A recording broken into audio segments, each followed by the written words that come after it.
नहीं है, नहीं, सब दिल्ली चक्कर काट रहे हैं कि हम भी भाजपा में आने वाले हैं। आप ही लोग कल तो दिल्ली से वापस आए हो। सब लेने के लिए आवेदन लंबी है और उस पर पुनर्विचार चल रहा है। बघेल जी, आपका क्या इरादा? आदरणीय मंत्री जी, अभी जितने सांसद है ना, वो कांग्रेस से जाके बने। आप क्या नहीं बन पा रहे तो इसलिए बने हैं ना। प्रश्नकाल श्री बघेल लक्ष्मण।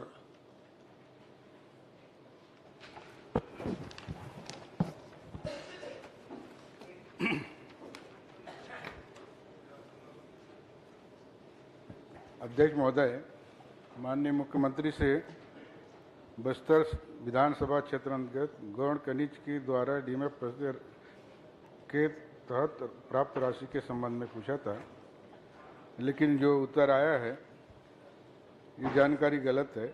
मैंने सिर्फ अपने विधानसभा के कौन कौन से राशि सैंक्शन हुई थी, कौन कौन से कार्य स्वीकृत हुए थे और कितनी राशि, इस संबंध में जानकारी उत्तर नहीं आया है। मैं माननीय मंत्री जी से जानना चाहूँगा कि बस्तर विधानसभा में कौन कौन से कार्य स्वीकृत है और कितने काम स्वीकृत है। मुख्यमंत्री के प्रश्नों के उत्तर श्री ओपी चौधरी माननीय वित्त मंत्री जी देंगे। माननीय अध्यक्ष महोदय, जो बस्तर विधानसभा क्षेत्र में डीएमएफ अंतर्गत प्रत्यक्ष ग्रामों से वर्ष 2021-22, 22-23 एवं 23-24 जनवरी 2024 तक 2 करोड़ 4 लाख रुपए डीएमएफ मद में टोटल प्राप्त हुए हैं। उक्त अवधि में दंतेवाड़ा जिला खनिज न्यास से बस्तर जिला खनिज संस्थान न्यास को 430 करोड़ रुपए प्राप्त हुआ था। प्राप्त राशि के विरुद्ध संबंधित ग्रामों को निर्माण अथवा अन्य कार्यों हेतु 34 करोड़ लाख रुपए की स्वीकृति बस्तर विधानसभा क्षेत्र के अंतर्गत स्वीकृत की गई है। जो पूरी सूची है वो माननीय सदस्य को मैं उपलब्ध करा दूंगा। मैंने सिर्फ बस्तर विधानसभा के लिए पूछा है। जितना करोड़ की बात कर रहे हैं उतने करोड़ की सैंक्शन थोड़ी हुआ है। जो माननीय अध्यक्ष महोदय, जो बस्तर विधानसभा क्षेत्र है, जो माननीय सदस्य की कॉन्स्टिट्यूएंसी है, उस क्षेत्र में 34 करोड़ रुपए के काम, 34 करोड़ 6 लाख रुपए के काम स्वीकृत हुए हैं और पूरी सूची में सम्मानीय सदस्य को उपलब्ध करा। ठीक है। स्वीकृत राशि में से ऐसे प्रशासनिक स्वीकृति प्राप्त हो चुकी है, ऐसे काम निरस्त हुए हैं क्या, तो आप बताने का। माननीय अध्यक्ष महोदय, जो राज्य सरकार के विभाग की ओर से एक बार शासी परिषद की बैठक बुलाकर उसका निर्णय किए जाने का एक निर्देश दिया गया है। राज्य स्तर से किसी कार्य को अस्वीकृत नहीं किया गया है, केवल शासी परिषद की बैठक बुला करके उसको रीचेक करने के लिए बोला गया है। तो अगर कोई कार्य, मेरे संज्ञान में नहीं है कि वहाँ पे कोई कार्य किया गया है। ठीक है, अगर कोई प्रश्न और करना है, तीसरा प्रश्न कर सकते हैं आप। अब मैंने यही चाहा था कि कौन से ऐसे कार्य से अस्वीकृत हुए हैं उसको बताने का कष्ट करेंगे कहते हैं। चलिए। शासी परिषद की बैठक वहाँ पर लेने के पूरे प्रदेश के सभी जिलों में निर्देश दिए गए हैं और उसी में तय किया जाना है। और वहाँ पे कोई काम अस्वीकृत हुआ है नहीं हुआ है, इस संबंध में मैं सम्मानीय सदस्य को कल तक जानकारी उपलब्ध करा। चलिए, कल तक जानकारी उपलब्ध कर देंगे। श्रीमती छात्री नंद, इसी में चलिए। तो मैं माननीय मंत्री जी से आपके आदेश पर जानना चाहता हूं। माननीय मंत्री जी सर, पिछले बार जो शासी परिषद की बैठक हो चुकी है उसमें जो काम स्वीकृत हो गए हैं, तो वो काम स्वीकृत माने जाएंगे या नए सभी कलेक्टर द्वारा अभी शासी परिषद के कोई 21 को, कोई 22 को, कोई 23 को बैठक बुला रहा है, उसमें मिक्स कर देंगे या उस काम को भी खत्म कर देंगे? इसके बारे में भी जानकारी आप दिला दीजिए। माननीय अध्यक्ष महोदय, माननीय नेता प्रतिपक्ष जी को मैं अवगत कराना चाहूँगा कि शासी परिषद बैठक बुलाने का यह आशय नहीं है कि सभी के सभी कामों को निरस्त कर दिया जाएगा या पुराने कामों को पूरी तरह से अमान्य कर दिया जाएगा। शासी परिषद में बैठकर अगर कोई काम कुछ ऑब्जेक्शनेबल हो या कोई बहुत प्रॉब्लमेटिक हो या कुछ हो, तो उस तरह की चीज़ों पे शासी परिषद वहाँ निर्णय ले सकता है। और उस शासी परिषद की बैठक में सभी सम्मानीय विधायकगण उसमें उपस्थित होते हैं और अगर कोई बात हो तो शासी परिषद में रख सकते हैं।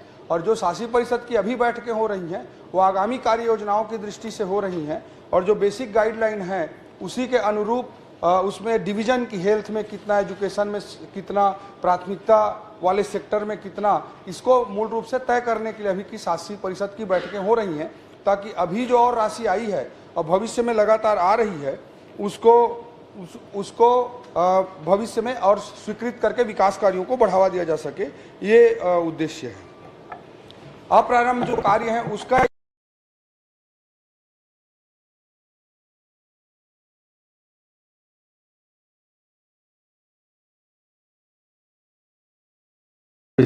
और से जानना ये है कि पहले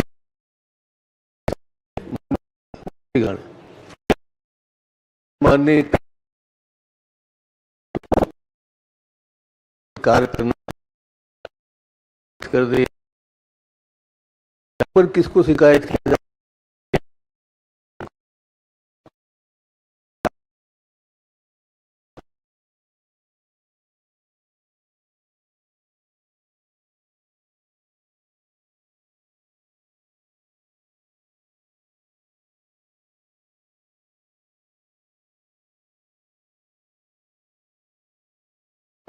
अगर कहीं पे ऐसा मामला आता है कि कोई बहुत महत्वपूर्ण कार्य है जिसे शासी परिषद में निरस्त कर दिया गया है, उसे कार्य कराने की आवश्यकता है, तो आदरणीय विभाग को देखने वाले मंत्री के रूप में आदरणीय मुख्यमंत्री जी कार्य कर रहे हैं तो उनको भी बता सकते हैं, जिले के प्रभारी मंत्री जी को भी कह सकते हैं और एक लोकतांत्रिक सेटअप में कहीं कोई दिक्कत नहीं है अध्यक्ष महोदय। ठीक है, एक इसी में जी जी जी फिर वापस लौट के आ गए आप। नहीं, वो निरस्त की वाली बात है, शासकीय मतलब स्वशासी बैठक के बाद ही निरस्त हो गया। मेरी जानकारी में 2/1/2024 को हमारे बस्तर जिला में 5 काम निरस्त हुए हैं।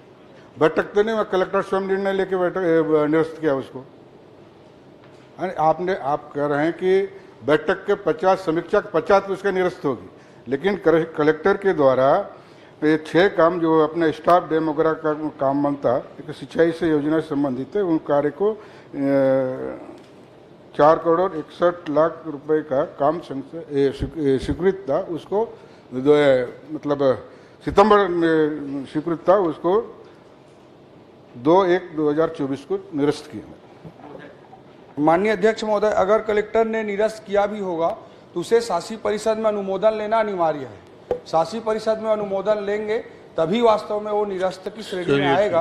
अनुमोदन अगर वो नहीं लेंगे तो उचित नहीं होगा, वो तो अनुमोदन वो लेंगे ही लेंगे अगर कोई कलेक्टर निर्णय लिया हो शासी परिषद। इसमें ये हो रहा है सर कि कलेक्टर जो डीएमएफ के अध्यक्ष होते हैं और जो एमएलए और अन्य जो मेंबर होते हैं वो सब एक मीटिंग लेते हैं। मीटिंग में अभी हम लोग बिलासपुर में ताज़ा अटल श्रीवास्तव जी भी थे, मैं भी था, सारे लोग थे। जो पुराने काम हैं और जो शुरू नहीं हुए हैं उसकी उपयोगिता, गुणवत्ता, आवश्यकता को ध्यान में रख करके उस काम को बदला जा सकता है, ये निर्णय सर्वसम्मति से हुआ है। कलेक्टर कोई अपना निर्णय नहीं लिए हैं, इसमें मेंबर लोग लिए हैं और मेंबर अगर लिए हैं साहब तो बदला जाएगा ही। हमको नहीं लग रहा है हमारे क्षेत्र में जो काम पहले मंजूर किए गए हैं वो ठीक है, तो उसको बदल के दूसरा काम दे देंगे।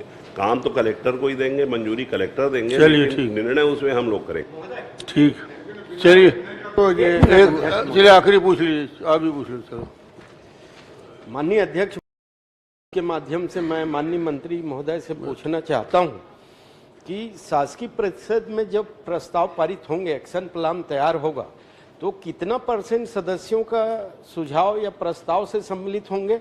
और चूंकि उसका अध्यक्ष कलेक्टर महोदय है तो कलेक्टर महोदय का कितना % रहेगा? सामान्य भाषा में प्रतिशत में बता दीजिए मेरे को। ये प्रतिशत वाला मामला अध्यक्ष महोदय हमारी सरकार में नहीं चलता है। नहीं परिषद वो आप उस स्वरूप में मत लीजिए ना, सवाल को आप घुमा रहे हैं। हमारी सुझाव, हमारे प्रस्ताव को कितना महत्व दिया जाएगा, कितना सम्मिलित किया जाएगा? वो 15% का ही चक्कर है। नहीं धर्म ये ठीक है ना, वो चक्कर तो खत्म हो गया जो आप बोल रहे हो। ये नया चक्कर में क्या है? कलेक्टर का प्रस्ताव होगा कि केवल हम लोग वहां बैठे रहेंगे? माननीय अध्यक्ष महोदय, जैसा कि माननीय मंत्री जी कह रहे थे कि हमारे जमाने में प्रतिशत चलता था, तो क्या अब % चलेगा, ये बता दें। यादव जी क्या % चाहिए, तुमला पहले बताओ। माननीय मंत्री, मैं जो बोल रहा हूँ, आपके पक्ष के विधायक साथियों के साथ भी ये परिस्थिति निर्मित होगी। आप कृपया सदन में स्पष्ट कर दीजिए, सदस्यों परसेंटेज का मामला खत्म हो जाएगा ना? हो जाएगा। पूरी आप तरह- सदस्यों यही के पूछ रहे हैं। हिसाब से आपको कितना महोदय- परसेंट चाहिए आप तो क्लियर कर दीजिए। परसेंट का मामला पूरी जगह से समाप्त हो जाएगा। मैं नकदी ये नहीं बता बोल रहा हूं, दीजिए आप। विकास कार्यों में विधायकों को कितने प्रतिशत उनके वो सम्मिलित होगा एक्शन प्लान में, कार्यों में बोल रहा हूँ महोदय। आदरणीय सदस्य की मंशा को मैं समझ रहा हूँ। वो चाह रहे हैं कि कितना वो टोटल कार्य स्वीकृत होगा, उसमें कितने अमाउंट का कार्य विधायक के अनुशंसा पे स्वीकृत हाँ, होगा, सदस्यों का ये और पूछना कितना चाह अध्यक्ष रहे का। हैं। लेकिन अध्यक्ष महोदय, इसमें ऐसा कोई विधायक के कहने पे कितना, कलेक्टर के कहने पे कितना, जिला पंचायत सदस्य के कहने पे कितना, ऐसा कोई विषय नहीं होता अध्यक्ष महोदय। शासी परिषद एक कलेक्टिव निर्णय लेती है, सामूहिक निर्णय लेती है, और उसमें निश्चित रूप से सभी सदस्यों के ओपिनियन का, विमत का ध्यान रखा जाता है। और आपको- मंत्री जी, एक मिनट, आपको मैं इसका एक बात बताना चाहता हूं धरातल में अध्यक्ष देख जी। लीजिए, अगर आप जब अभी- अगले सदन अभी में आएंगे, 8-10 ये दिन आप पहले जो ही एक वक्तव्य मीटिंग दे हुई रहे हैं, इसमें धरातल में यही होगा कि कलेक्टर के सारे प्रस्ताव अरे, सम्मिलित होंगे, आप स्वीकृत एक मिनट होंगे, सर, और एक हम मिनट, लोग आप आखिरी दस्तखत करके आ जाएंगे। ये धरातल में होगी यही। सुनिए, कुछ नहीं होगी। अभी तो जो चलिए ना धर्मजीत भैया, अगले बार आ जाएंगे ना, मैं इंतजार कर रहा हूँ ना। एक बात बता दूं, हाँ। उसके बाद आप बोल लीजिए ना, मैं कोई दिक्कत नहीं है। जी। अभी 8-15 दिन पहले एक बैठक हुई थी, उसमें 1 करोड़ रुपया का काम मुझे भी देने के लिए, प्रस्ताव देने के लिए बोला गया, और 1 करोड़ रुपया अटल श्रीवास्तव जी को भी देने के लिए बोला गया। इसमें कहाँ का भेदभाव हो गया? श्रीमती चौधरी ये ना, नंद, बस आप हो गया। अपने हिसाब से मत देखिए ना, आप काफी हो वरिष्ठ गया। हैं, सीनियर हैं, 12 मिनट हो गए। नयों के साथ क्या चलिए, होगा आप बैठो आप। देखिएगा। माननीय मंत्री जी, माननीय मंत्री जी, शक्ति मेरा जिला है, मेरा कलेक्टर वहीं रहते हैं। उनने मुझे फ़ोन करके बताया कि आप 1 करोड़ का प्रस्ताव भेज दीजिए। ठीक है, उनको भी 1 करोड़ का दिया। मगर मेरे लोकसभा में कोरबा में मेरी पत्नी है, वहाँ के कलेक्टर ने कहा कि आप 1 करोड़ का प्रस्ताव भेज दीजिए, जबकि कोरबा जिले के 4 विधानसभा क्षेत्र उसके अंतर्गत आते हैं। तो प्रतिशत का मतलब ये है कि साकी विधायक, आपके सांसद, आपके सदस्यगण, इनको कुछ आपने ऐसा तय किया है कि 20%, 25%, 40% कितना कितना काम देंगे? आप काम के बारे में बताइए। आप सभी सांसदों की चिंता कर रहे हैं कि पत्नी जी का चिंता कर रहे हैं? नहीं सर, मैं पूछना चाहता हूँ कि सांसदों का क्या हिस्सा है, विधायक का क्या हिस्सा है? ठीक। माननीय अध्यक्ष महोदय, ऐसा गाइडलाइन में, नियम में कहीं पर ऐसा नहीं है कि कलेक्टर का प्रस्ताव ठीक है, कितना होगा, ठीक। विधायक का कितना बता होगा। दिया था आपने। अनौपचारिक स्तर पे वो स्थानीय रामविचारी स्तर पे। कुछ बोलना चाहते हैं इसमें? अध्यक्ष महोदय, आपकी अनुमति से सुझाव, नेता आप प्रश्न प्रति- नहीं सुझाव कर सकते हैं। अध्यक्ष महोदय, ये जो अभी शासकीय जो परिषद बना, इसके पहले प्रभारी मंत्री हुआ करते थे। प्रभारी मंत्री आपके सरकार के समय में नियम कानून को ताक में रख करके प्रभारी मंत्री को अधिकृत किया, नामित किया उनको, और डीएमएफ में जिस प्रकार से खेल चला प्रभारी मंत्रियों के द्वारा और कहीं से, वो अध्यक्ष महोदय, उसकी शिकायत हम लोगों ने मिल करके भारत सरकार में हम लोगों ने किया, बैठक में किया, और माननीय प्रधानमंत्री जी के गाइडलाइन के आधार पर इसमें पूरा निष्पक्षता के साथ कार्रवाई हो, और पूरे क्षेत्रीय समस्या, वहां की जो भौगोलिक स्थिति है, वहां क्या जरूरत है, उसको देखते हुए ये निर्णय कर सके, इसलिए चेंज किया गया है महोदय। ये गड़बड़ियां तो आपके समय में हुई है, हमारे समय में गड़बड़ी नहीं होगी। और इसमें मैं आप सबसे, आपके माध्यम से निवेदन करना चाहूंगा कि इसके पहले जो गड़बड़ियां हुई हैं, उसकी जो है पूरा निष्पक्षता के साथ पूरी जांच होनी चाहिए, ये मेरा निवेदन है। मंत्री जी, मैं अध्यक्ष महोदय से थोड़ा क्षमा चाहता हूं। अगर आज इन मंत्रियों को अपने विधायक और अपने सांसद से ज़्यादा विश्वास कलेक्टर पर है, तो मुझे कुछ नहीं कहना है। मैं तो सिर्फ ये कहना चाहता हूं कि कलेक्टर लोग व्यवहारिक रूप से जिसको जितना देना है काम का, उतना दे दें।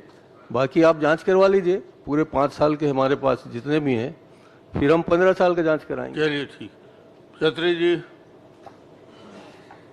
माननीय अध्यक्ष महोदय, सबसे पहले आपला मैं प्रणाम करत हाँ, ओकर बाद सदन के जम्मो सम्मान्य सदस्य मन ला भी मैं प्रणाम करत हाँ।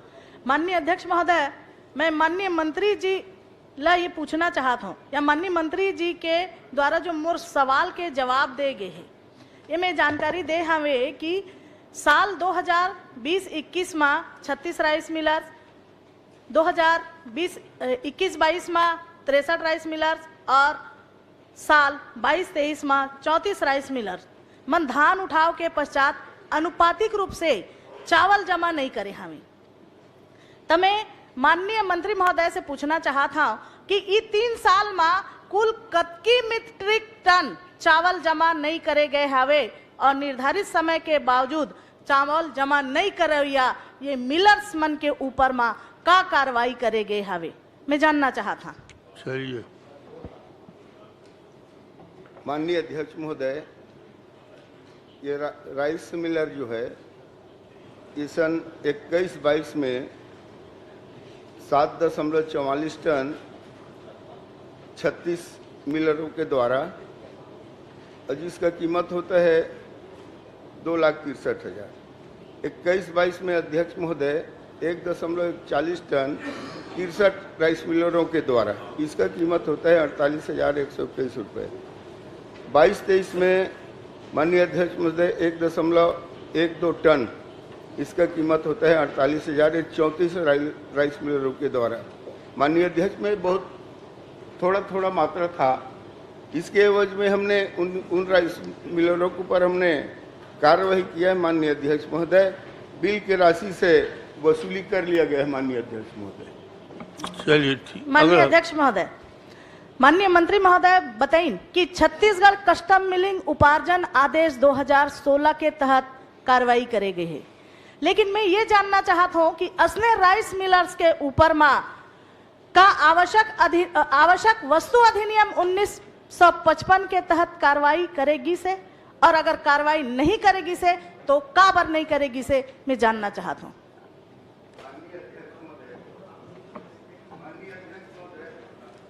ये तो प्रावधान के तहत ही किया गया है। माननीय अध्यक्ष महोदय, बहुत कम चावल बचा था, जैसे कि माननीय अध्यक्ष महोदय अब यहाँ पे 36 राइस मिलर का जो है मात्र 7.44 टन, इसमें अध्यक्ष महोदय वो लाट नहीं बनता था, इसलिए बहुत छोटा।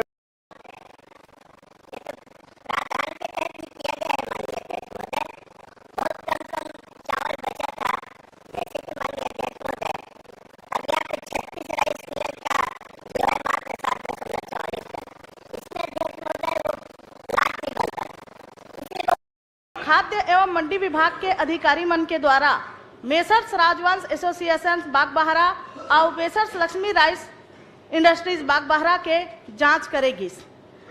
कस्टम मिलिंग बर उठाए गए धान और जमा करे गए चावल के भौतिक सत्यापन करेगी, जेमा मेसर्स राजवंश एसोसिएशन बागबाहरा में 13,146 कट्टा धान और messrs Lakshmi rice mill industries Bagbahra में 3,442 कट्टा धान कम मात्रा में मिलिस। तब मैं ये जानना चाहता हूँ कि दोनों मिलर्स के ऊपर में कार्रवाई करेगी सावे कि नहीं करेगी से, और अन्य जिला में भी ये सब धांधली हुआ थे, तो अन्य जिला के मिल मन भी का भौतिक सत्यापन कराया जाही। जी हाँ अध्यक्ष महोदय, जहाँ कोई भी राइस मिल कर शिकायत है दे दे, उसको मैं देखभाल लूँ।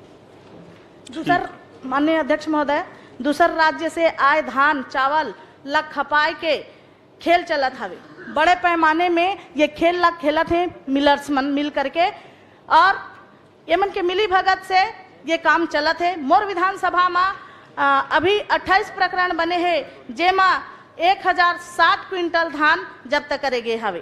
का खाद्य विभाग द्वारा सभी राइस मिल के भौतिक सत्यापन करे जाही, ये जवाब दे दिन मंत्री महोदय। कोनो राइस मिल के चावल ला मैं ये जानना चाहता हूँ कि का कोनो राइस मिल के चावल ला FCI द्वारा रिजेक्ट करे गए हवे। माननीय अध्यक्ष महोदय, ऐसा जानकारी, ऐसा शिकायत नहीं मिला है। कोई भी शिकायत हो तो मैं रिजेक्ट किए गए हैं कि नहीं, इसके बारे में जानकारी चाह रही हैं। जी, जो भी जानकारी है FCI के द्वारा, ऐसा कोई जानकारी नहीं। चलिए, उनको जानकारी नहीं है। माननीय अध्यक्ष महोदय, ये खेल मैं शुरू से कह चुके हूँ कि ये खेल जो है नाका से लेकर के एफसीआई गोदाम तक चला थे। बड़े पैमाने में धांधली हुआ थे, बाहर से चावल मंगाया जाते और सस्ते दाम में ये चावल मंगा थे, जेमा राइस मिलर्स और एफसीआई के अधिकारी मन मिल करके काम ला करा थे। और ये जो धांधली चला थे में स्टिकर, मार्कर, कनकी और क्वालिटी बर एफसीआई के द्वारा 6900 रुपए एक लाट में लिए जाते। तो कहीं ना कहीं ये बाहर से जो सस्ता चावल मिला के किसान मन से कनकी चावल खरीद के ये जो धांधली मचाते, ये निश्चित तौर पे कहना चाहिए बहुत ही दुखदाई है। हमार जनता तक जो चावल पहुंचा थे वो साफ सुथरा नहीं पहुंचा, मिला के भेजे जाते। तो मैं एक निवेदन करना चाहा था कि असले क्वालिटी इंस्पेक्टर और फूड इंस्पेक्टर तथा अन्य अधिकारी के ऊपर में का कार्रवाई हुई, और अगर कार्रवाई हुई तो भौतिक सत्यापन पर मैं एक और निवेदन रखना चाहता हूँ कि जिला खाद्य अधिकारी, जिला विपणन अधिकारी, स्टेट वेयर हाउसिंग अधिकारी और राजस्व अधिकारी के सम्मिलित रूप से टीम बना करके सभी मिलर्स मन के भौतिक सत्यापन कराया जाए। भौतिक सत्यापन सभी मिलरों का कराएंगे क्या? मूल प्रश्न ये है। माननीय अध्यक्ष महोदय, सभी मिलरों का माननीय विधायक जी के पास कोई व्यक्तिगत कोई मिल का भी शिकायत है, बता दे, उसका मैं भौतिक सत्यापन करा दूंगा अध्यक्ष। चलिए, आपने कोई शिकायत है तो दे दीजिए। धन्यवाद। श्रीमती शेषराज। मैं आप ला उपलब्ध करा दहा। बहुत सारा मिलर्स मन है जेकर लिस्ट आप मन दे हो, ये मिलर्स मन के भौतिक सत्यापन होना चाहिए। और एक चीज और कहना चाहता हूँ माननीय अध्यक्ष महोदय, जैन मिलर्स मन चावल जमा नहीं करे हैं, एमन के ऊपर कड़ी से कड़ी कार्रवाई होना चाहिए। कार्रवाई करिए, दोबारा मिलिंग के मौका नहीं देना चाहिए, ये नियम कथे। ठीक, चलिए कार्रवाई करें जो नहीं जमा किए हैं। जी अध्यक्ष महोदय, जो मिलर चावल जमा नहीं किए गए थे उसके संबंध में बता दिया हूँ। कोई भी राइस मिल का हो आप बता दीजिए, जो भी शिकायत है। चलिए, बहुत श्रीमती शेषराज हरवंश। ठीक है, धन्यवाद। माननीय अध्यक्ष महोदय, मैं इस सदन में प्रथम बार निर्वाचित विधायक हूं और मेरा प्रश्न है माननीय मुख्यमंत्री जी से। माननीय मुख्यमंत्री जी ने जो लिखित में जवाब दिया है, मैं इससे संतुष्ट नहीं हूं। इसमें मेरा ये पॉइंटेड प्रश्न है। मेरे प्रश्न के उत्तर में माननीय मुख्यमंत्री जी ने बताया है कि वर्ष 2022-23 एवं 2023-24 में अवैध रेत उत्खनन की कोई शिकायत प्राप्त नहीं हुई है। औचक निरीक्षण में एक प्रकरण दर्ज किया गया है जिसमें 72,000 रुपये समझौता शुल्क वसूला गया है। माननीय अध्यक्ष महोदय, आज ही के प्रश्नोत्तरी में मेरे ही अतारांकित प्रश्न क्रमांक 39 के परिशिष्ट 47 में उसी अवधि में जिले में अवैध रेत उत्खनन के 10 प्रकरण दर्ज किए गए हैं, ऐसा माननीय मुख्यमंत्री जी ने लिखित में उत्तर स्वीकार किया है। माननीय अध्यक्ष महोदय, इसमें से कौन से उत्तर को मैं सही मानूं? माननीय अध्यक्ष महोदय, माननीय सदस्य ने जो विषय उठाया है उसमें मैं स्पष्ट करना चाहूँगा कि जो वर्तमान में अभी जांजगीर चांपा जिले में एक रेत खदान चल रहा है ग्राम बोरसी में, अनुमति उसी को प्राप्त है आज की तारीख में। एक और अभी 15 फरवरी को प्रोसेस हुआ है। तो जो ये जानकारी दी गई है, 72,000 रुपये का समझौता शुल्क वसूल किए जाने का एक प्रकरण खनन क्षेत्र से बाहर किए जाने के कारण जो हुआ है वो इसी से संबंधित है। बल्कि जबकि जांजगीर चांपा में 21-22 से 23-24 तक रेत अवैध उत्खनन के परिवहन के अवैध उत्खनन का अलग केस बनता है अध्यक्ष महोदय, और परिवहन का अलग केस बनता है। तो रेत के अवैध उत्खनन के संबंध में 22 प्रकरण दर्ज कर राशि 18,26,848 रुपये समझौता राशि वसूल किया गया है सारे खदानों का इस अवधि में अगर हम ऐड करें तो। और रेत के अवैध परिवहन के कुल परिवहन के 733 प्रकरण दर्ज करके 68,53,224 रुपये की समझौता राशि वसूल की गई है अध्यक्ष। जो 72,000 लिखा हुआ है उसी रेत उत्खनन के माननीय अध्यक्ष सदस्य ने उत्खनन से संबंधित उन्हें जो प्रश्न ड्राफ्ट किया है उसमें उत्खनन वर्ड लिखा हुआ है, इसलिए ट्रांसपोर्टेशन के केस का इसमें उत्तर नहीं दिया गया। ठीक, चलिए दूसरा बस। माननीय अध्यक्ष महोदय, माननीय मंत्री जी यह बताएंगे कि खदानों में से किसमें रेत के खनन के लिए लोडिंग और मशीनों का प्रयोग की अनुमति है? इन खदानों में अध्यक्ष महोदय किसी भी खदान में मशीन से लोडिंग अनलोडिंग की अनुमति नहीं है। यह अनुमति पर्यावरण विभाग द्वारा जो इसी दिया जाता है इन्वायरमेंट क्लियरेंस, उसमें मेंशन होता है और इन खदानों में किसी में भी मशीन के उपयोग की अनुमति नहीं है अध्यक्ष महोदय। लेकिन अध्यक्ष महोदय, सभी खदानों में मशीन से रेत निकाला जा रहा है और सारे मापदंड को किनारे करके अधिकारियों के मिली भगत से सब लोग उसमें शामिल है और इसमें इंडिकेट किया गया है एक रेत खदान का बोरसी का, जो कि उसमें भी दिया गया है कि रेत खदान स्वीकृत हेतु प्रक्रियाधीन है, किसी को पर्यावरण की स्वीकृति नहीं हुई है। जबकि मेरे विधानसभा में पामगढ़ में, शिवरी नारायण में, देवरघाटा में और तनौद में एक दिन में कम से कम 80 से 100 हाईवा रेत निकाला जाता है। तो वो किसके अनुमति से निकाला जा रहा है और उसको कहां से अनुमति मिली और कैसे उसमें स्वीकृति मिली है, मैं जानना चाहूंगी। बिना अनुमति के परिवहन हो रहा है, उस पर कठोर कार्रवाई करके उनको जब्त बनाएंगे, उनको जब्ती बनाएंगे क्या? ये प्रश्न है मूल। एक ही प्रकरण में अध्यक्ष महोदय अनुमति है और जो बिना अनुमति के अगर बिना क्लियरेंस बस वही प्रश्न है के कर रहे हैं उसमें निश्चित रूप से विभाग जब्ती बनाइए, कठोर कार्रवाई करिए, ये इनका प्रश्न है मूल। एक प्रश्न अध्यक्ष महोदय, प्रश्न जांजगीर चांपा जिले का भर नहीं है, ये पूरे प्रदेश में रेत के खदानों को टेंडर में लेकर के मनमानी करने का ठेकेदारों की प्रवृत्ति है। मैं तो माननीय मंत्री जी से बोल रहा हूँ ना, अभी हेलीकॉप्टर मंगवा लीजिए और यहाँ से बैठ के चलिए नदी के ऊपर। अगर आपको 200 पोकलेन और डोजर नहीं मिलेंगे तो मैं विधानसभा से इस्तीफा दे दूंगा। प्रश्न ये है कि अनुमति नहीं है, लेकिन बिना अनुमति क्यों चलाते हैं? तो कैसे चलाते हैं अध्यक्ष महोदय? आप अभी चलिए, अभी आप अपने अधिकारियों को ऑर्डर करिए, अगर 50 पोकलेन नहीं मिलेंगे नदी के अंदर, अध्यक्ष जी पुल के नीचे के तक गोड़ा को तक खोद करके बर्बाद कर दिए हैं। बिलासपुर में तो अरपा को नोच करके पता नहीं क्या क्या बना दिए हैं।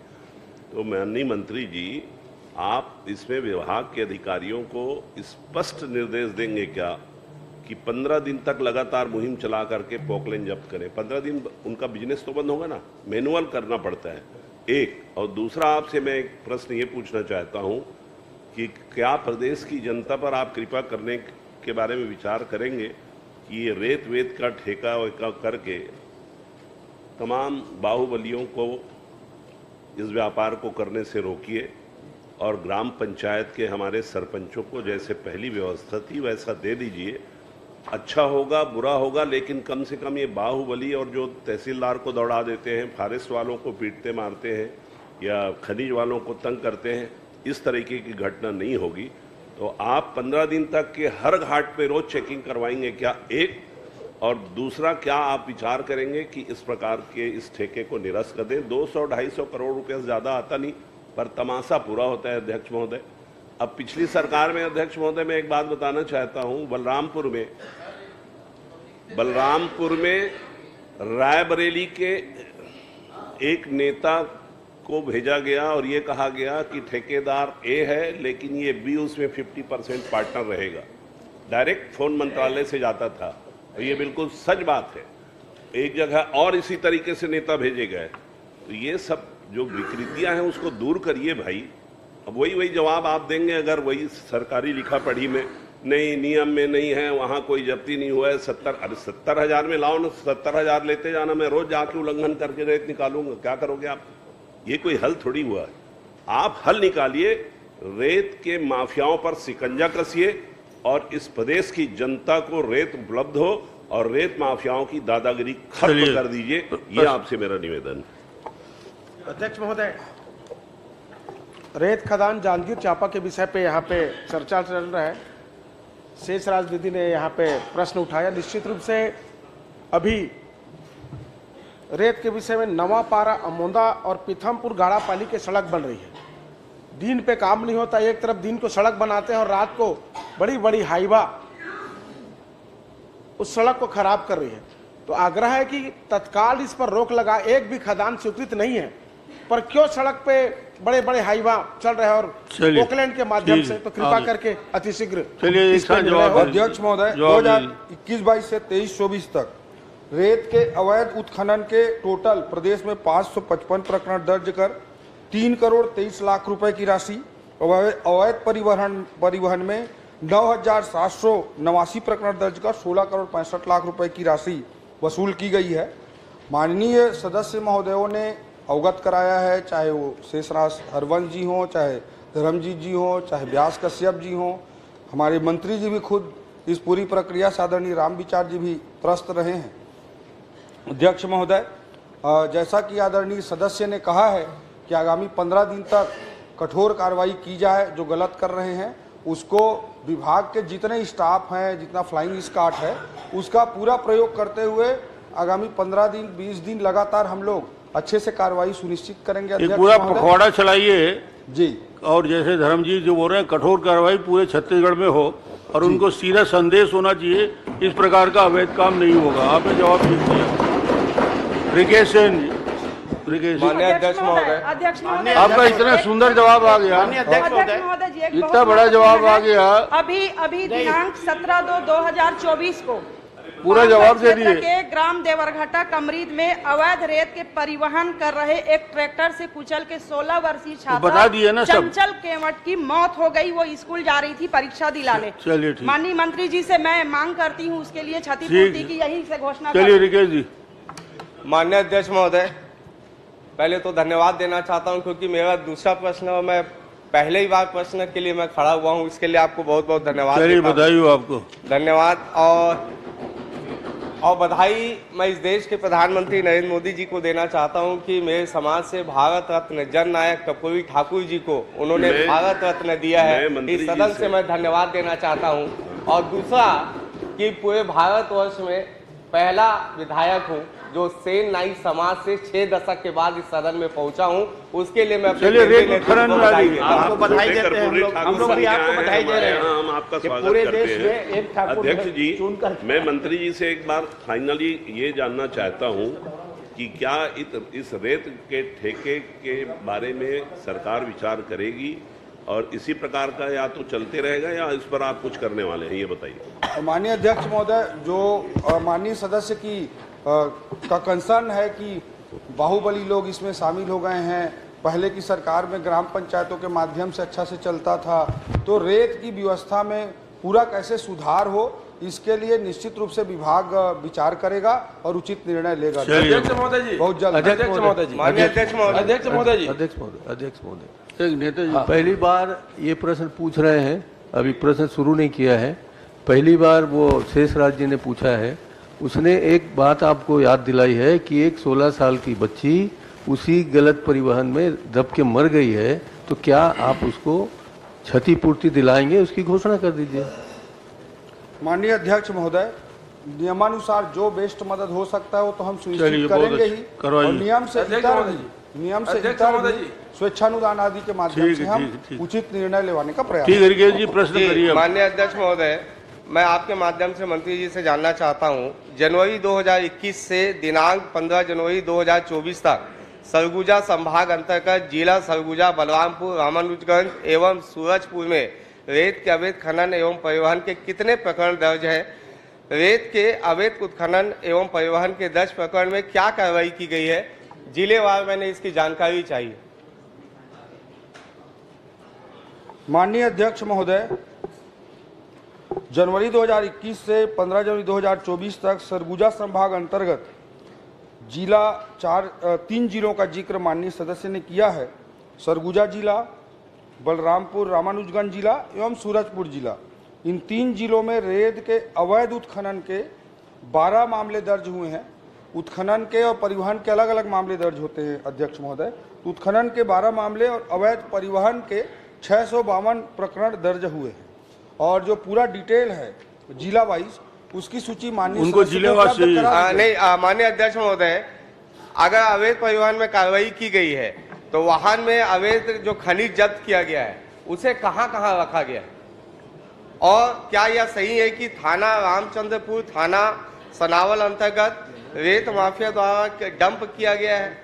और कितने का अनुमति लिया गया और जहां जहां डंप है उसमें अभी तक क्या कार्रवाई किया गया है? जो डंपिंग का परमिशन अध्यक्ष महोदय वो अलग से कलेक्ट्रेट के माइनिंग शाखा से लिया जाता है। अगर माननीय सदस्य की का कंसर्न है, उनको शंका है कि गलत डंपिंग कहीं पर हुआ है, तो वो हमें बता दें, हम उसको निश्चित रूप से चेक। माननीय अध्यक्ष महोदय, माननीय अध्यक्ष महोदय, बात नहीं कहता सदन में, और लगातार आपके द्वारा जो मेरा प्रश्न पूछा गया है उस प्रश्न में जितनी भी आपने जब्ती की बात कही है, जितनी भी कार्रवाई की बात है, उसी में वो सारा चीज दर्शाता है। और उसमें अगर डंप किया गया और आपके उसमें उल्लेख भी इस बात का है कि खनिज को भी जब्त किया गया है, तो खनिज है कहाँ जो जब्त किया गया है? माननीय अध्यक्ष महोदय, मेरा जवाब तो आने दो, मेरा जवाब आ जाए, जवाब आने दो मूल प्रश्न का। अध्यक्ष महोदय, जो खनिज के प्रकरण दर्ज होते हैं, परिवहन हो या उत्खनन हो, उसमें जो वसूली की जाती है, राशि पेनाल्टी के रूप में लिया जाता है, उसमें उस खनिज का मूल्य भी समाहित होता है। उस खनिज का मूल्य और उसके साथ उसमें फाइन दोनों को ऐड करते हुए वसूली की जाती है। इसलिए उसका पूरा पैसा और पेनाल्टी का पैसा दोनों ले लिया जाता है और उस खनिज को उसे वापस दे दिया जाता है। नहीं अध्यक्ष महोदय, अच्छा। और अध्यक्ष महोदय, जो भंडारण के स्वीकृत प्रकरण हैं वो तीनों जिला मिलाकर के 43 हैं। माननीय अध्यक्ष महोदय, माननीय अध्यक्ष महोदय, मेरा सौभाग्य है कि मेरे पहले प्रश्न में वित्त मंत्री आदरणीय ओपी चौधरी जी जवाब दे रहे हैं। अगर पेनाल्टी की बात है तो जो आपने उल्लेख किया है कि खनिज जब्त किया गया है, उसमें आपने कहीं भी ये नहीं किया गया कि उससे जो खनिज के रूप में पेनाल्टी लिया गया है, और आपने साफ शब्दों में कहा है कि खनिज को जब्त किया गया है, तो खनिज है कहाँ? मैं ये जानना चाहता हूँ। और ये आपको और बताना चाहता हूँ आदरणीय मंत्री जी, लगातार रेत के विषय पे अभी माननीय सदस्यों ने भी अपनी बात कही है। इसे लेके एक बड़ा भ्रष्टाचार पिछले 5 वर्षों में इस प्रदेश में हुआ है, और खनिज जब्त करने के बाद उस खनिज को भी गैर कानूनी रूप से उसको विक्रय कर दिया गया।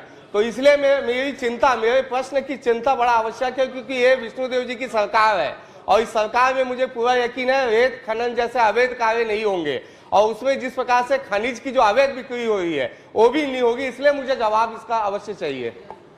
अध्यक्ष महोदय, जो मैंने बताया कि जैसे ट्रक पकड़ा गया, अब ट्रक में जो भी खनिज है उसमें जो पेनाल्टी इम्पोज करते हैं, उसमें खनिज का मूल्य और पेनाल्टी दोनों को जोड़ा जाता है। और जब राशि जोड़ा गया है माननीय मंत्री जी, जोड़ा गया है, लेकिन वो है कहाँ खनिज? खनिज कहाँ रखा है? गया कहाँ? वो सारे खनिज प्रदेश भर के जो जब्ती किए गए वो खनिज है कहाँ? क्या उसको नीलाम किया गया? क्या उसको ऑक्शन बुलाया गया कि उसको अवैध रूप से अधिकारियों ने बेच दिया?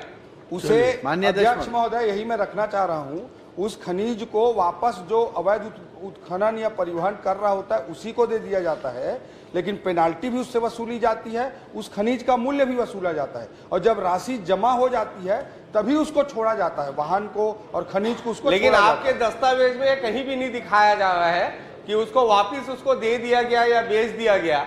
मैं बस आपसे ये जानना चाहता हूँ, मुझे मालूम है इसका जवाब आ पाना बड़ा मुश्किल है क्योंकि ये पूरे चिंता का विषय है। मैं बस इतना आपसे जानना चाहता हूँ माननीय मंत्री जी, अगर कोई ऐसे खनिज जब्त हुए उसका अवैध रूप से अगर विक्रय कर दिया गया है या प्रदेश भर में इस प्रकार का कोई भ्रष्टाचार हुआ है, तो क्या इसकी जांच आप कराएंगे? क्या इस पे आप कोई कार्यवाही करेंगे? और क्या इस सदन के माध्यम से एक बड़ा मैसेज इस प्रदेश के उन लोगों को देंगे जो अवैध कारोबार देते हैं, और ऐसे अधिकारी जो इसमें लिप्त है उनको भी एक कड़ा संदेश देने का काम क्या इस सदन से आप करेंगे? माननीय अध्यक्ष महोदय, मैं फिर से रख रहा हूं कि जो खनिज जो जब्त होता है, मतलब जो ट्रक जब्त होता है, ट्रक को पकड़ते हैं, उसके खनिज को वापस लेके उसको ऑक्शन करना ये सब नहीं है, उसको वापस उसी को दे दिया जाता है, लेकिन उसके राशि का उसका कुल मूल्य और पेनाल्टी दोनों वसूल करके जाता है और राशि जमा हो जाती है तब उसको दिया जाता है। लेकिन अध्यक्ष महोदय, ये सम्मानीय सदन है और सम्मानीय सदस्य के कहीं पर कोई कंसर्न है, कहीं पर कोई कुछ हुआ है जो उनको लगता है कि इलीगल हुआ है, अवैध हुआ है, गलत हुआ है, तो मुझे व्यक्तिगत रूप से बता दें, माननीय विभागीय मंत्री जी को रख करके हम 1 हफ्ते के अंदर उसमें हम कार्रवाई सुनिश्चित करेंगे। मैं व्यक्तिगत नहीं, मैं सार्वजनिक सदन में मैं आपसे जांच की मांग चाहिए चाहता हूं। सरगुजा संभाग अंतर्गत जिला सरगुजा, बलरामपुर, रामानुजगंज और सूरजपुर में जितने भी खनिज जब्त हुए हैं, जितने अवैध रेत के काम हुए और जो भी खनिज जब्त हुए हैं, उस पे आप जांच की मांग इस विषय पे आप करवा दीजिए कि इस पे आप जांच करवाएंगे और कड़ी कार्रवाई करेंगे माननीय अध्यक्ष अगर ये महोदय, दोषी पाए गए तो। माननीय अध्यक्ष महोदय, माननीय अध्यक्ष महोदय, ठीक है अध्यक्ष महोदय, अध्यक्ष चलिए जवाब दे दीजिए। माननीय अध्यक्ष महोदय, माननीय अध्यक्ष महोदय, मैं भी रेत के, मेरा भी प्रश्न लगा हुआ पर बहुत पीछे है। माननीय मंत्री जी ने अध्यक्ष महोदय ये बताया। माननीय सदस्य जी एक बार वो जांच के लिए बोल दे, उसके बाद फिर मैं भी संतुष्ट हो जाऊंगा, नहीं तो आत्मा को शांति नहीं मिलेगी। इनकी आत्मा की शांति कर दो। माननीय अध्यक्ष महोदय, मतलब मैंने पूरा डिस्पोज कैसे होता है प्रक्रिया नियम माइनिंग डिपार्टमेंट के प्रक्रिया को रखा है।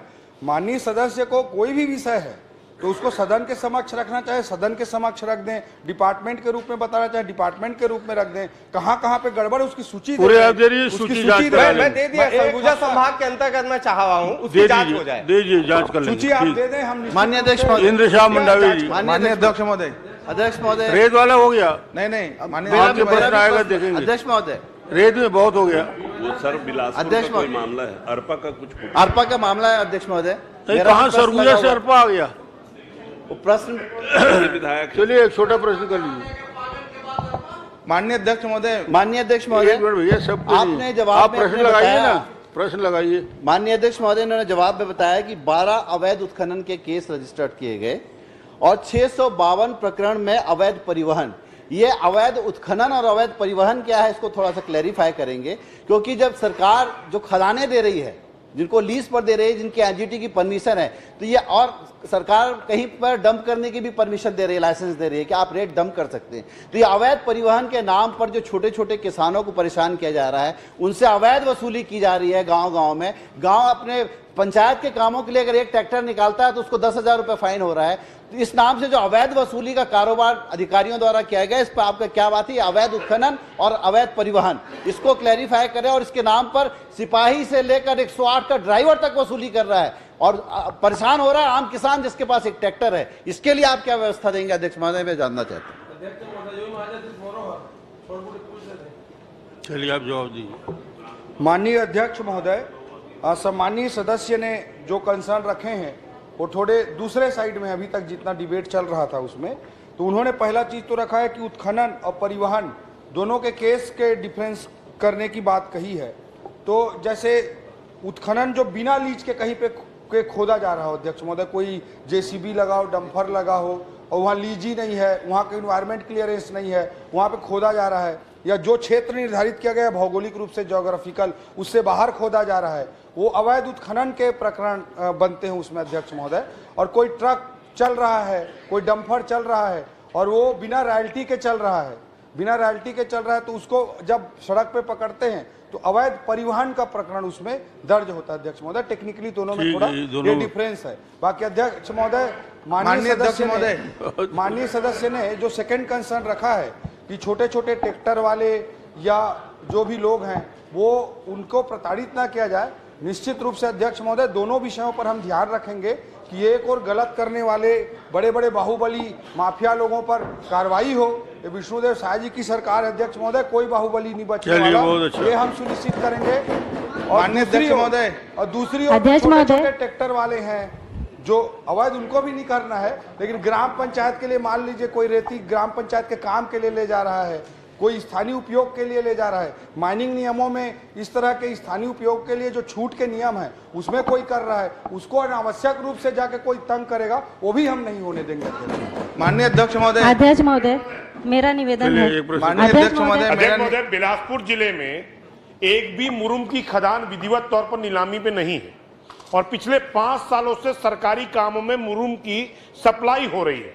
ये अवैध उत्खनन में आता है, स्पष्ट तौर पर है। एक स्थिति ऐसी है कि बेलतरा विधानसभा के ग्राम खैरा और बामू के बीच में हाई टेंशन लाइन गिरने की स्थिति है। दूसरा, लक्षणपुर में एक रेत घाट हुआ है। लक्षणपुर में जो रेत घाट हुआ है वो आचार संहिता के दौरान प्रक्रिया में आती है। आचार संहिता के दौरान इसको इन्वायरमेंट क्लियरेंस मिलता है।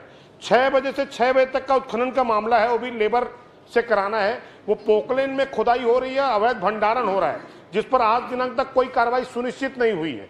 और ऐसे ही अन्य मामले रेत घाट से संबंधित आप मंत्री जी को दे दीजिए। जी। अरपा पुल की खुदाई कर दी गई है पूरे पिलहर की, मंत्री जी को जानकारी दीजिए। ठीक, नहीं इतने सारे प्रश्न। अब लास्ट नेता प्रतिपक्ष, एक छोटा सा, मैं ज्यादा आप कर लीजिए।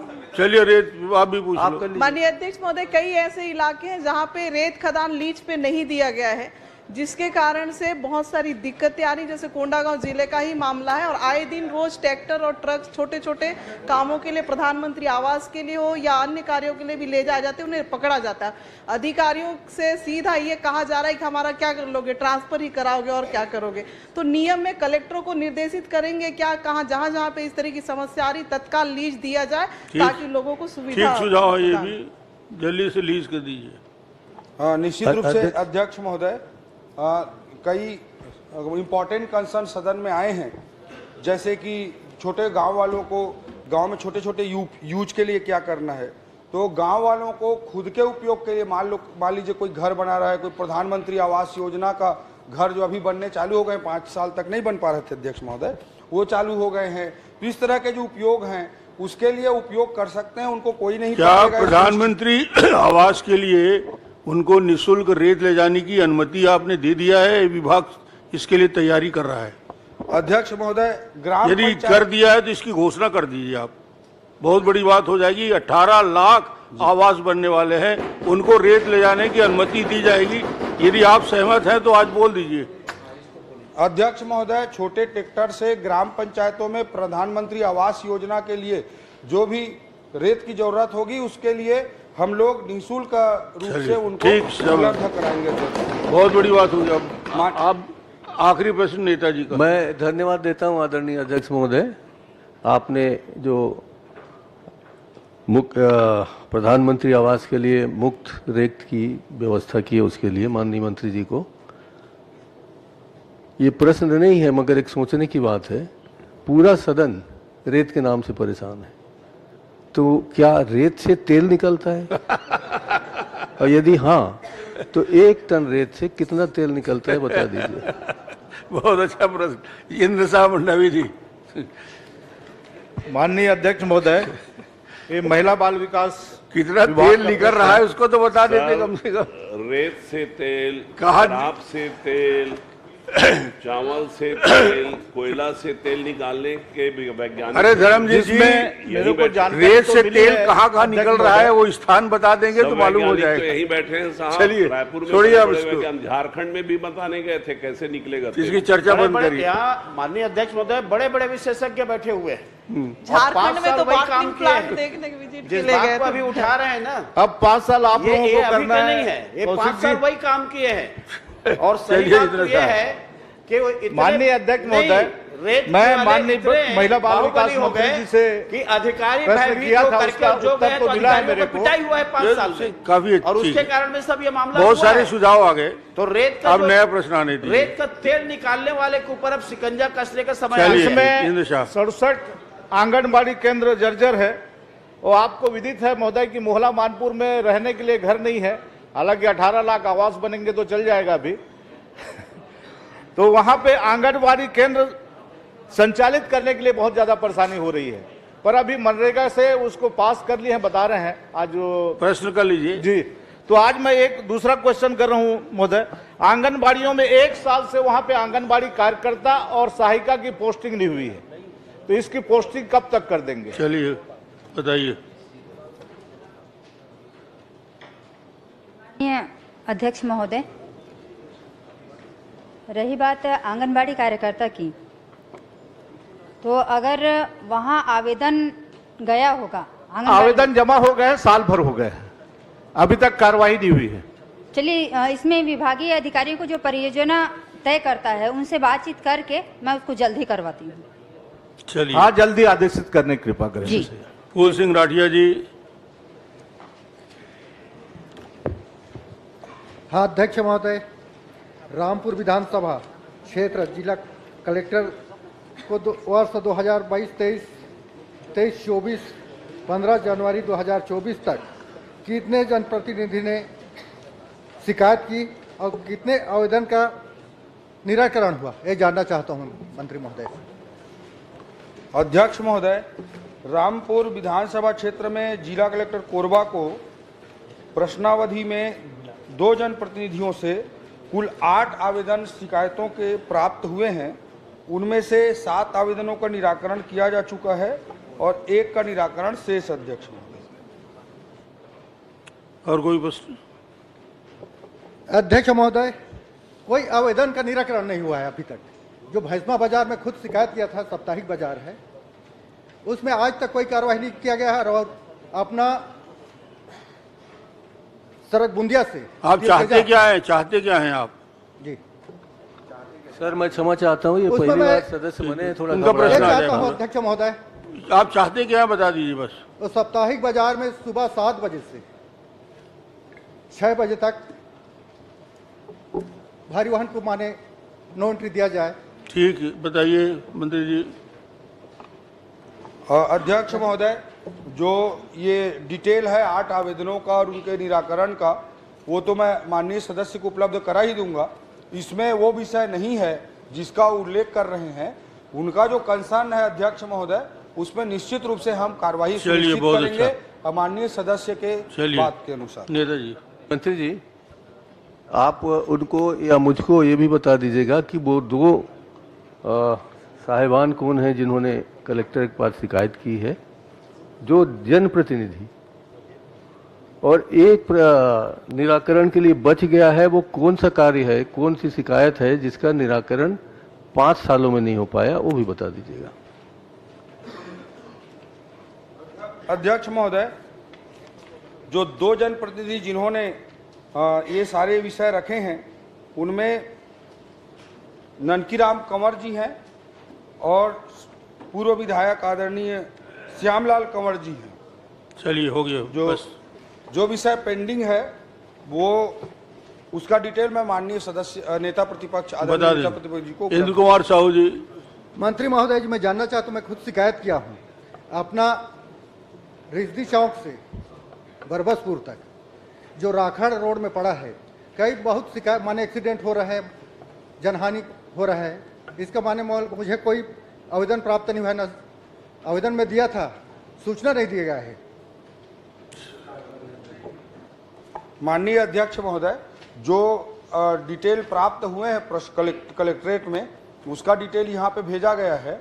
अगर कोई मिसकम्युनिकेशन होगा तो माननीय सदस्य से हम कलेक्टर को निर्देशित कर देंगे कि और कोई विषय होगा तो उसको भी निराकरण कराना सुनिश्चित। माननीय मंत्री जी, वहाँ राखड़ के शिकायत को शिकायत नहीं माना जाता, कलेक्टर राखड़ की शिकायत को नोट नहीं करता, मिसकम्युनिकेशन कुछ नहीं हुआ है। अब आप बता दीजिए, आदेश भेज दीजिए, विष्णुदेव जी की सरकार है, कि राखड़ के बारे में भी यदि कोई आवेदन दे, शिकायत करे, उसको भी शिकायत का दर्जा मान लिया जाए। माननीय अध्यक्ष महोदय, जो नेता प्रतिपक्ष जी का जो बिंदु है वो बहुत महत्वपूर्ण है और उन्होंने जो लंबित का विषय रखा वो भी मैं उनको प्रस्तुत कर दूंगा। राखड़ के विषय को शिकायत नहीं माना जाता रहा होगा पिछले कार्यकाल में, हो सकता है अध्यक्ष महोदय। हमारी विष्णुदेव साय जी की सरकार निश्चित रूप से उसको शिकायत मानेगी और माननीय नेता प्रतिपक्ष जी लगता है 5 साल के कार्यकाल से बड़े दुखी हैं लगता है, तो निश्चित रूप से उनको इस बार दुखी नहीं होना पड़ेगा। अध्यक्ष महोदय जी, दुखी नहीं हुए। बहुत अच्छा जवाब आ गया। माननीय अध्यक्ष महोदय, माननीय अध्यक्ष महोदय जी बहुत ही पवित्र माननीय अध्यक्ष महोदय जी, नेताजी वहाँ पर पवित्र आसंदी में बैठे थे, तो वहाँ तो कुछ ऐसा रहता नहीं है, भैया जो कुछ रहता है इसी तरफ रहता है। तो उसके कारण वो जानते थे कि राखड़ का शिकायत करोगे तो राखड़ का ठेका तो बड़े बड़े लोग लेते थे जो पूजा पाठ कराते थे। वो लोग कोयले का ठेका, माननीय अध्यक्ष जी, वो जूस सेंटर में कटता था रसीद, वही जिसके कारण 40 रुपया टन वाला। माननीय अध्यक्ष महोदय, उसी को ठीक करने को माननीय सदस्य का जो प्रश्न है, उन्होंने खुद शिकायत की है और वो शिकायत कलेक्ट्रेट में अभी है नहीं जैसे आपने बताया। तो माननीय अध्यक्ष महोदय, अगर एक विधायक को जो उसने शिकायत की है उसका कोई रेफरेंस वापस रिप्लाई भी नहीं मिलता, तो इसके क्या कोई कार्रवाई का प्रावधान है, और यदि है तो क्या आप करेंगे? मुझे भी इसी में अध्यक्ष महोदय वो दे दी जवाब ले। माननीय अध्यक्ष जी, आपके माध्यम से मंत्री जी ने कहा था, जब ले आप मन के सरकार बने हैं तो रायगढ़ से मोर यहाँ आते राखड़ और मैं का शिकायत भी करे हैं कि रायगढ़ के फैक्ट्री के अवधन ने हमन भाई अब हमारे यहाँ भेजा था, वो शिकायत करे हैं। आपके माध्यम से निवेदन है कि रायगढ़ जिला के राखड़ मोर यहाँ कैसे आई, मोरे विधानसभा में आवत है, तो आप रोक लगाओ, आपसे निवेदन है भाई। चलिए इंद्र कुमार साहू जी प्रश्न करें। अध्यक्ष महोदय एक निवेदन बहुत हो गया प्रश्न। बस एक निवेदन करना चाहूंगे अध्यक्ष महोदय। तुम्हारे यहाँ कहाँ नदी है और रेत कहाँ है? नहीं उसी प्रश्न नहीं न है। नदी है न रेत है कवर्धा में। नहीं प्रश्न दूसरा है, निवेदन है अध्यक्ष महोदय। रोज प्रश्न का जवाब दे दिए। वो सिर्फ मुश्किल से 3 या 4 क्वेश्चन आ पाते हैं। हमारे जो क्वेश्चन पीछे उसका नंबर नहीं। हाँ ठीक है, ठीक सुझाव, ठीक सुझाव है। माननीय सदस्य चलिए प्रश्न करिए इंद्र कुमार जी। माननीय अध्यक्ष बस बहुत हो गया। खुद शिकायत की है उन्होंने। माननीय अध्यक्ष इंद्र कुमार अपना प्रश्न करिए। इन्होंने खुद शिकायत की है अध्यक्ष, हो गया, आ गया। उसका रिप्लाई तक नहीं मिल रहा है। आगे अगर इस विधानसभा में माननीय अध्यक्ष महोदय जी, विधायक के पूरा जवाब आ गया। विधानसभा क्षेत्र हम लोग रक्षा नहीं कर पाएंगे तो कहाँ कर पाएंगे? नेता प्रतिपक्ष 2 बार बोल चुके इसमें। माननीय अध्यक्ष महोदय, उनके अधिकार का मामला है। एक विधायक अगर यहाँ पे अपनी बात नहीं रख पाएगा, अपने कुछ बताने रक्षा नहीं कर पाएगा तो कहाँ कर पाएगा? मंत्री जी कुछ बोल रहे हैं कि वो उन्होंने रुक जाइए शिकायत बैठिए। इसी विधानसभा में एक अरे कैबिनेट भैया मंत्री ने आप विधायक आप बीच में खड़ा हो क्या जवाब दो? रायगढ़ जिला के राखड़ का बात कर बताए। भाजपा कांग्रेस पिछले साल रायगढ़ जिला के राखड़ चंद्रपुर। माननीय अध्यक्ष महोदय जी, क्या ये उनके अधिकार का मामला है? वो खुद बोल रहे हैं। चलिए उनको पूछ रहे, आप बैठ जाइए ना, उनका अधिकार है तो वो बोलेंगे। मैं तो हर बोलो भाई, क्या बोल रहा है? अधिकार है क्या? अध्यक्ष महोदय मैं कुछ तो बोलो, स्वयं शिकायत किया। कुछ तो बोलो भाई, नहीं कुछ बोलोगे तो जांच करा देंगे, जांच करा देंगे। कुल मिला के क्या बोल रहे हैं पूछ लीजिए। अध्यक्ष महोदय जी, अध्यक्ष महोदय जी, तत्काल कार्रवाई की जाए। मैं अभनपुर विधानसभा क्षेत्र रुक जाओ, एक मिनट रुक जाओ, एक मिनट उसका निराकरण कर दें इसका। हाँ बोलिए। उसमें तत्काल कार्रवाई की जाए अध्यक्ष। बस कार्रवाई की जाए, पूछ रहे। निश्चित रूप से चलिए धन्यवाद इंद्र कुमार साहू जी। अब हो गया खरम जी, हो गया। इसमें बहुत हो गया।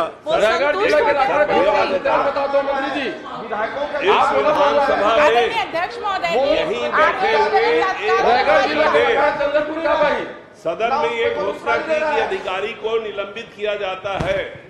सदन के अंदर एक मंत्री ने घोषणा की कि अधिकारी को निलंबित किया जाएगा और उसके बाद भी वो आदमी निलंबित नहीं हुआ। माननीय अध्यक्ष महोदय, कलेक्टर के बारे में आप बात कर रहे हैं। हर चीज में वही प्रश्न हो गया। अध्यक्ष मुख्यमंत्री के जिला मोरिया का भाई एक विधायक जब खुद ये कह रहा है कि उनके शिकायत का रिप्लाई तक नहीं आ रहा है यार, उसका अरे भाई उसका जवाब आ गया, वो संतुष्ट हो गया। आप खड़े हो वकालत कर रहे हो। संतुष्ट नहीं हुआ है, उसको तत्कालीन चाहिए। अरे प्रश्न का जवाब आ गया, हो गया, बहुत हो गया, चलो बहुत हो गया। बैठिए आप प्रश्न करिए। अध्यक्ष महोदय जी, इंद्र कुमार जी आप बैठिए। तो क्षेत्र अंतर्गत आप बैठिए साहब। शराब विक्रय के संबंध में मैंने प्रश्न किया है। उत्तर तो दे दिया भाई। नहीं, अरे अध्यक्ष महोदय कितने बार बोलेगा मंत्री? उसने शिकायत की है। आप बैठिए ना, आप तो बैठो, आप थोड़ी प्रश्न करता हूँ। क्या प्रश्न है भाई? चलो बोलो।